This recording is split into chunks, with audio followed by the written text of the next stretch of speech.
Well, Trump reigniting the war with Iran is not really great news for the economy, certainly not the global economy. But when it comes to the US economy, Trump has also made other mistakes, like his ham handed tariffs. And now that he's in Ankara, Turkey for the NATO summit, he's decided to turn Spain into more of an adversary, which is nonsensical if you ask me. So, what happened? What did Trump do? Well, he has decided that the United States will end trade with Spain. Like, didn't we just have a Supreme Court ruling about this? Didn't we just hear from the Supreme Court that these kinds of decisions are supposed to be made by Congress and that the president can't unilaterally make the decision?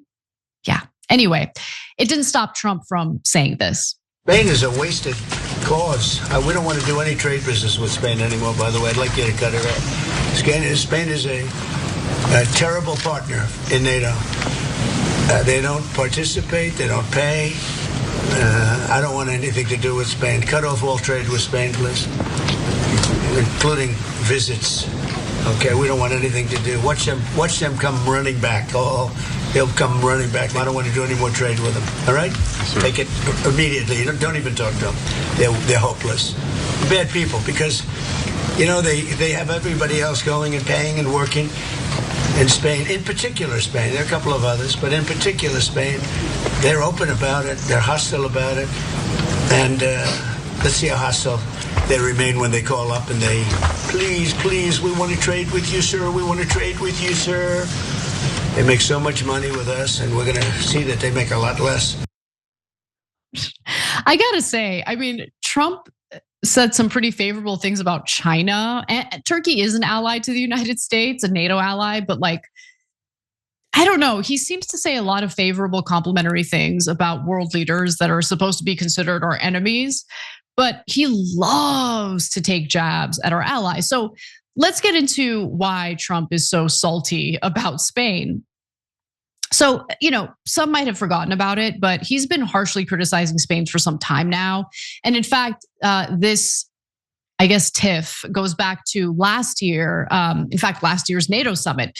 So Madrid was the, only ally refusing to support the idea of, spending a certain percentage of its gross domestic product on its military, right? So I guess NATO countries had agreed that they're going to spend at least 5% of their GDP on defense by 2035.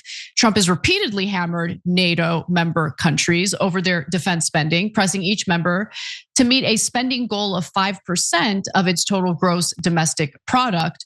Only 5 out of NATO's 32 total member countries are projected. 32 member countries is a lot of countries, man. But okay, 32 member countries are projected to hit that goal by this year. Look, I mean, I understand Trump's thinking, which is we are part of this like security alliance. And if you're not spending any money on your military, how can we rely on you to join a fight against an adversary? Like that's the thinking behind it. But Spain's not into it. Spain's like, nah, we're not gonna do that. Spain has also been a vocal critic of the Trump administration and its decision to go to war with Iran. So Spain, of course, refused to allow the United States to use military bases in their country for this war against Iran. And the real question is, should we take Trump's threats seriously? I mean, can he unilaterally decide to end all trade with Spain? And the answer is no, he can't. I mean, the Supreme Court literally just ruled on this.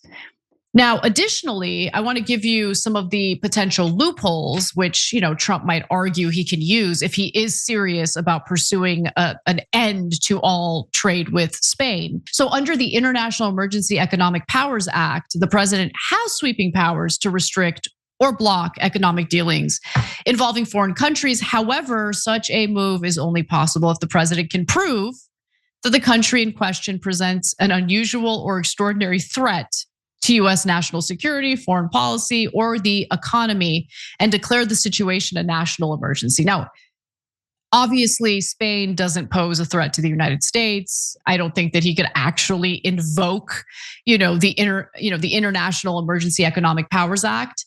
Will he try? Who knows? What I know without a shadow of a doubt is Trump likes to talk out of his ass. And he says all sorts of things that he doesn't even necessarily mean. And that's a problem when the leader of one of the most powerful countries on the globe can't be trusted because he just speaks off the cuff and says insane things. No one's gonna trust the United States. No one's gonna wanna make deals with the United States. And I think the way that we're currently using our military right now, it looks like a country that's losing power, losing control, and kind of lashing out. And I hate that it's my country. I don't think it has to be. I don't think it needs to be, but that's just the reality of the matter.